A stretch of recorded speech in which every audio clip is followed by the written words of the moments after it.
One big takeaway from the 2024 election, a lot of people didn't feel comfortable saying who they plan to vote for and still do not believe they can be honest about their choice.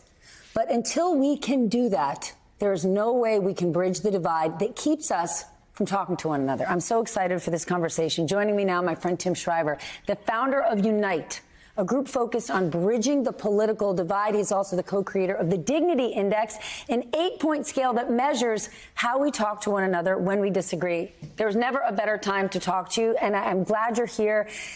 You wrote something that stuck with me. After this election, the number one thing we need to do is reject the idea of contempt. What does that mean?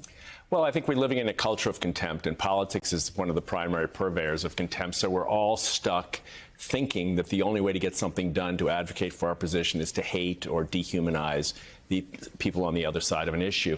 And when you're living in a culture of contempt, it can feel normal to say horrible things about people, apart from their positions, just to say that they're horrible people. The challenge we have now that the election's over, elections are about winners and losers. Countries are about how we build each other up, how we solve problems, how we heal relationships in our families. Stephanie, the best data we have suggests that about 100 million Americans have ended a relationship with a loved one, either their family or a very close friend. That's unsustainable. Our mental health in a culture of contempt is unsustainable. So, you know, there's a moment here now where we know who won and we know who lost. But that doesn't stop us from figuring out how we can actually treat each other with a great deal more dignity as we try to solve problems going forward. We know who won and we know who lost. And the polls were neck and neck. Yet when the results came in, tons of people were shocked to know that their friends, their neighbors, their loved ones did vote for one candidate or the other. How much of a problem is that we can't even tell one another our political views? Because if we do, we'll make the worst assumptions and say the most terrible things. Because everybody's worried about free speech, and we should be. This country should always defend free speech. But the biggest threat to free speech today is contempt. We're afraid we're going to get canceled. We're afraid we're going to get demonized. We're afraid we're going to get labeled. We're afraid we're going to get scolded if we say what we think. I'm not saying that all positions are valuable, but I'm saying that the way we treat each other is actually a separate variable from what the person's position is. I could disagree with you on your policies, on your programs, even on the outcomes. I don't have to demonize you. When I do that, I shut you down. When you do it to me, you shut me down. That's a cancer. It's almost like a metastasis in the system. We've got to figure out how to stop that, to quell that impulse to hatred and demonization, and elevate dignity. Here's where the cancer spreads, though. The election's over. Yeah. And I think it's fair to say a lot of people who didn't vote for Donald Trump, who voted for Kamala Harris, despise him, detest him. But now we're in this moment where he's the president. How do we get to a place where we should want all Americans to want the country to win? And for the country to win, one would argue the president has to. Well, I don't know. That's really tricky. Or maybe he doesn't. I don't know if the president has to win for us to win. We've had many presidents over the history of this country. We can't let our hope be a prisoner of politics. Say that again, because it's so important. Well, I just think, we don't have to invest all of the hope, the soul, the spirit of this country in our politicians. They deserve our respect and our attention, but they do not command the way we believe in ourselves, in each other, in others.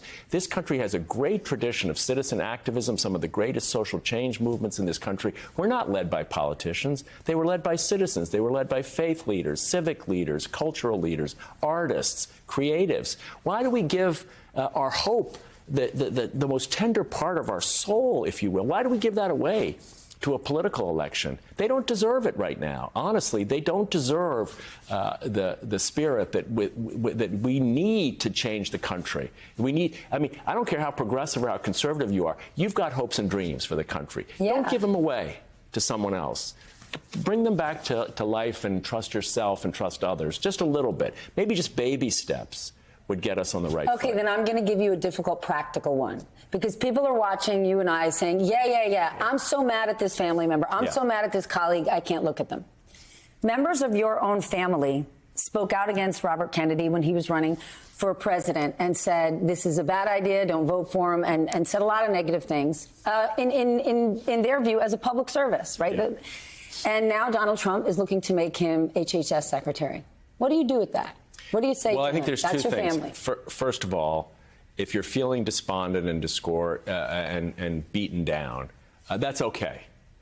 You got to trust those feelings. Let's not try to run roughshod over the fear and pain a lot of people are feeling. I'm not suggesting you should just put on a happy face and pretend nothing happened. But you also shouldn't shut down in a dark hole. But you've got to move through it. We all have to move through it. If you have a loss, you're sad. And no one should tell you not to be sad. But people will try to support you in coming back, however long that might take. We've got to get on the comeback. It doesn't have to happen today, but we've got to eventually, pretty soon, get on the comeback trail.